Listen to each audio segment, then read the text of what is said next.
ఇప్పటి వరకు అత్తగారింటి వాళ్లు ఎవ్వరూ తమ కష్ట సుఖాల్లో పాలు పంచుకోలేదని ఇప్పుడు మాత్రం నోటుకొచ్చినట్లు మాట్లాడుతున్నారని దువ్వాడ శ్రీనివాస్ భార్య వాణి ఆవేదన వ్యక్తం చేశారు.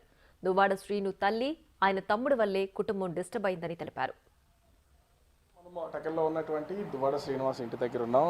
3 రోజుల నుంచి వేదికగా నిలిచినటువంటి ఇక్కడే ఈ బెడ్ మీదే దువ్వాడ వాణి ఆమె కూతురు హైందవి 3 రోజుల నుంచి ఇక్కడే ఉంటున్నటువంటి పరిస్థితి అయితే ఉంది. ఇది ఆరుబయట బిల్డింగ్ అండర్ కన్స్ట్రక్షన్లో ఉంది. ఆ తర్వాత వీళ్ళు దువ్వాడ వాణి అదేవిధంగా దువ్వాడ శ్రీనివాస్ మీద చేసినటువంటి ఆరోపణల నేపథ్యంలో ప్రస్తుతం ఎవరిది తప్పు ఎవరిది ఒప్పు, న్యాయం ఎవరి వైపు ఉందనేది ప్రస్తుతం అయితే ఒక చిక్కుముడిగా కనిపిస్తున్నటువంటి పరిస్థితి కనిపిస్తుంది. దువ్వాడ వాణి ఇప్పటికే ఈ శ్రీను ఇంటి దగ్గర ఆందోళన చేయడంతో పాటుగా తమకు న్యాయం చేయాలని తల్లి కూతురు ఇద్దరు కూడా తమ ఆందోళన కొనసాగిస్తున్నారు. అదేవిధంగా దువ్వాడ శ్రీను నేను విడాకులు తీసుకుంటాను, నాకు ఆమెకి సంబంధం లేదు, నా కూతురుని చూసుకుంటాను ఇప్పటికే ప్రకటన చేసినటువంటి పరిస్థితి ఉంది. రెండు పక్షాలు అటు దువ్వాడ వాణి దువ్వాడ శ్రీనివాస్ మీద శ్రీధర్ మీద కేసు పెడితే, అదేవిధంగా దువ్వాడ శ్రీను వాణి మీద కూతురు మీద కేసు పెట్టినటువంటి పరిస్థితి ఉంది. ఇలా ఇరు పక్షాలు ఒకరి మీద ఒకరు కేసులు పెట్టుకున్నటువంటి నేపథ్యంలో పోలీసులు అయితే ప్రస్తుతం కేసు నమోదు చేసి వాళ్ళకైతే నోటీసులు సరి చేసినటువంటి పరిస్థితి ఉంది. అంటే 41 నోటీస్ కింద 41 కింద నోటీసులు ఇచ్చే అవకాశం అయితే కనిపిస్తుంది. మనం చూస్తున్నాం కదా, ప్రస్తుతం అయితే దువ్వాడ వాణి ఆవిడ అంటే కుటుంబ సభ్యులతో మాట్లాడుతున్నారు. అసలు దీనికి సంబంధించి ఏంటి, న్యాయం ఎలా జరుగుతుంది, మేము ఖచ్చితంగా అయితే ఇది పోరాడతామని చెప్తున్నటువంటి పరిస్థితి ఉంది. ఏంటి వాణి గారు, అంటే 3 రోజుల నుంచి కూడా ఇదే పరిస్థితి కొనసాగుతుంది. మీకు 3 రోజుల నుంచి ఆరుబయటే చూస్తే రాత్రిపూట ఉండలేనటువంటి పరిస్థితి, గాలి కూడా లేనటువంటి పరిస్థితి. ఏంటి అసలు పూర్తి స్థాయిలో ఏం న్యాయం కోరుతున్నారు అసలు మీరు? సార్, చాలా ప్రాబ్లంగా ఉంది.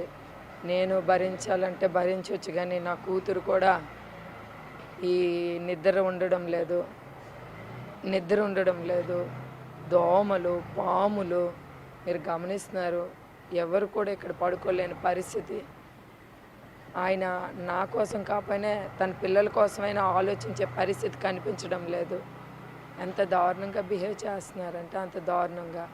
వాళ్ళందరూ కూడా ఆయన బ్రదర్ కానీ వాళ్ళ మదర్ కానీ ఈ రోజు వరకు కూడా మా కష్ట సుఖాలు ఏ రోజు కూడా పాలు పంచుకోలేదు. వాళ్ళు ఈరోజు ఎంటర్ అయిపోయి ఏమేమో పిచ్చి పిచ్చి మాటలన్నీ ఆడుతున్నారు.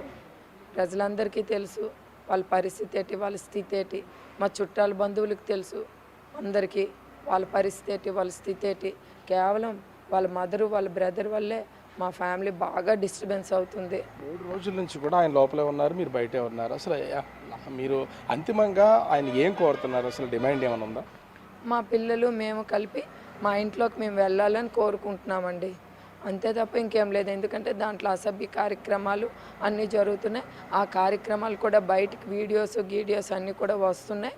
దాన్ని మేము ఖండించి, నా ఆడపిల్లలు నాకు 2 డాక్టర్సు, ఒక పాప మ్యారేజ్ అయిపోయింది, ఇంకొక పాప మ్యారేజ్కి ఉంది కాబట్టి పార్టీ పరువు తీసేస్తున్నారు, జగనన్న పరువు తీసేస్తున్నారు, కుటుంబం పరువు తీసేస్తున్నారు, మా ఫాదర్ పరువు తీసేస్తున్నారు. మాది గౌరవమైన ఫ్యామిలీ, మా పరువు అన్నీ తీసేసారు. ఇంకేం మాకు ఉంచలేదు. ఆయన రోడ్డు ఎక్కించేశాడు. మా జీవితాలు ఇంకెంత దారుణంగా రోడ్డు ఎక్కించేశారంటే వాళ్ళ కుటుంబం, వాళ్ళ బ్రదరు, వాళ్ళ మదరు, అతను ఎంత దారుణంగా ఎక్కించేశాడంటే అంత దారుణంగా ఎక్కించేశారు. మాకేమీ డబ్బు ఆస్తులు శాశ్వతం కాదు కదండి, మనిషికి విలువలు శాశ్వతం. ఆ విలువలు లేకుండా మాకు చేస్తారు. మీరేమో ఆయన కావాలి, పిల్లలకి ఆయన కావాలని చెప్పి మీరు ఇక్కడ చెప్తున్నటువంటి, నేను 30 సంవత్సరాల నుంచి ఇబ్బంది పడుతున్నాను, నేను ఇప్పుడు డైవర్స్ ఇస్తాను, ఇంతకుముందు ఆమె డైవర్స్ కోరింది కాబట్టి నేను ఇప్పుడు ఇస్తాననేమో దువ్వాడ శ్రీనివాస్ చెప్తున్నారు. సార్, మేము ఎప్పుడు డైవర్సులు కోరడము అట్లాంటిది ఏం లేదు. డైవర్స్ కోరాలంటే స్టార్టింగే నేను చెప్పేయాలి, ఇదేం అరేంజ్డ్ మ్యారేజ్ కాదు. ఆయన ఏదో గొప్పలు చెప్పుకుంటున్నాడు. ఆయన ఇంటర్వ్యూస్ గతంలో చూడండి, నేను ఇష్టపడి చేసుకున్నాను అని చెప్పాడు. ఈరోజు వచ్చేమో మా ఇంటికి నన్ను మ్యారేజ్ చేసుకునే శక్తి సామర్థ్యాలు ఉండే కుటుంబం వాళ్ళది. మా పేరెంట్స్ని ఎగ్నెస్ట్ చేస్తూ నేను బయటికి వెళ్ళిపోయి, నేను మా ఫాదర్ మా మదర్ని కాదని ఈ మ్యారేజ్ చేసుకునే పరిస్థితి. అందుకే నేను ఒక ఇంటర్వ్యూలో కూడా తల్లిదండ్రులకి ఏ పిల్లలు కూడా ఇబ్బంది పెట్టకూడదు, దాని ఎఫెక్ట్ అనేది ఖచ్చితంగా ఈరోజు నేను ఒక్కదాన్ని అనుభవిస్తే పర్వాలేదు, నా పిల్లలు కూడా ఫేస్ చేస్తున్నారు అనేది. అంటే ఇక్కడ మీరేమో ఒంటరిగా ఇక్కడ ఆందోళన చేస్తున్నటువంటి పరిస్థితి, పిల్లల్ని కూడా తీసుకొచ్చి ఎక్కడో చదువుతున్నటువంటి వాళ్ళని కూడా తీసుకొచ్చి మీతో పాటు వీళ్ళందరూ కూడా దీంట్లో భాగస్వాములు, తండ్రి కోసం అనేది ఎందుకు పిల్లల్ని కూడా ఇన్వాల్వ్ చేయడం? నేను పిల్లల్ని ఇన్వాల్వ్ చేయలేదండి. ఫస్ట్ ఆఫ్ ఆల్ నేను వద్దనేసాను. పలాస వెళ్ళేటప్పుడు వాళ్ళ ఇంటికి వెళ్ళేటప్పుడు కూడా వద్దనేసాను. వాళ్ళు అక్కడికి వెళ్ళారు పాపం. వెళ్ళినప్పుడు వాళ్ళ బ్రదరు మదరు చాలా అసభ్యకరంగా నా పిల్లలు, ఒక చిన్న అన్న అతడు అట్లా మాట్లాడతాడండి పిల్లలకి. అతడు 3 ఆడపిల్లలు ఉన్నారు. ఎవరైనా అట్లా చిన్న అన్న అనే వ్యక్తి అలా బిహేవ్, ఆ వీడియోస్ కూడా చూడండి. ఎవరైనా నాన్నమ్మ వాళ్ళు అలా బిహేవ్ చేస్తారండి? వాళ్ళకి ఏ ఎఫెక్షన్స్ లేవు, ఏ పద్ధతి. నాతోనే కాదు, ఎవరు 3 బ్రదర్స్, వాళ్ళు 3 ఫ్యామిలీస్లో కూడా ఎవరి పట్ల వాళ్ళకి ఫ్యామిలీస్ వీటి పట్ల వాళ్ళకి ఎఫెక్షన్స్ ఉండవు. వాళ్ళ పరిస్థితి, వాళ్ళ అమ్మగారి పరిస్థితి, వాళ్ళ ఆ పిల్లల వాళ్ళ కొడుకుల పరిస్థితి, అందరి పరిస్థితి. దాన్ని నేను పిల్లలకి అన్నాను, వాళ్ళు మంచోళ్ళు కాదమ్మా, వాళ్ళకి ఎఫెక్షన్స్ లేవు, దయచేసి మీరు వెళ్ళకండి అంటే, ఇన్ని రోజుల నుండి మేము ఆ వీడియోలు చూసి ఇదవుతుంటే, అమ్మ మేము వెళ్ళి అడుగుతాం నాన్నకి అని అంటే 2 వరకు ఇక్కడ ఉన్నారు. మెసేజ్ కూడా మధ్యాహ్నం 2కి వచ్చారు పిల్లలు, మెసేజ్ కూడా పెట్టారు. అన్నీ పెడితే పిల్లలకు కూడా బ్లాక్మెయిల్ చేశాడు. నేను ఆ మాట చెప్పకూడదు. శ్రీనివాస్ గారు కూడా చెప్తున్నారు, నేను వాణితో ఇక కలిసి ఉండలేను, కానీ నా పిల్లలకు కావాల్సిందంతా నేను చేస్తాను అంటున్నాడు. అది అంటే ఏం జరుగుతుంది?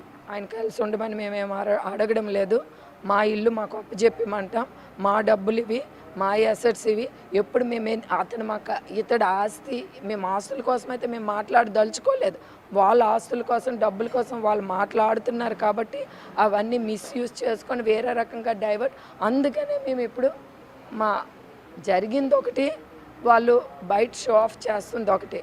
సో అందుకే మేము ఈరోజు ఏంటంటే లోపలికి ఎంటర్ అయిపోయి మా ఇది మేము తీసుకోవడానికి సిద్ధంగా ఉన్నాం. మీరేమో ఇక్కడ ఆందోళన చేస్తున్నారు, ఇంటి లోపలేమో శ్రీనివాస్ గారు ఉన్నారు. ఇప్పుడు ఈ వివాదానికి కారణమైన మాధురి నా పరువంతా తీశారు కాబట్టి ఆ ఇంటి ముందుకు వచ్చి నేను ఆందోళన చేస్తాను అంటుంది. మరి మీరేం చెప్తారు? మీ ఇంటి ముందని మీరని చెప్తున్నారు, ఆయన లోపల ఉన్నారు, ఆవిడేమో వచ్చి ఇక్కడే ఆందోళన చేస్తానని చెప్తాను. చేసుకొని అంటే పోలీసు చట్టము వ్యవస్థ అంతా ఉంది, వాళ్ళ పని వాళ్ళు చేస్తారు, సమస్య లేదు. ఎవరు ఊరుకోరు. ఎవరి కుటుంబాల్లో దూరిపోయి ఆవిడ ధర్నాలు చేస్తుంది. ఆవిడ డ్యాన్సులు లేవా మా ఇంట్లో? ఆవిడ వీడియోలు లేవా? మేమేమైనా తప్పుడు మాట్లాడుతున్నామా? ఆవిడే కదా మీడియా ముందు ఒప్పుకుంది మా ఇంట్లో ఉంటున్నానని. మేమేమైనా అసత్య ప్రచారాలు చేస్తున్నామా? ఆవిడ ఎలగండి ఉంటుంది, ఒక ఏమంటే ఏంటది అడల్టరీ లీగల్ అంటది.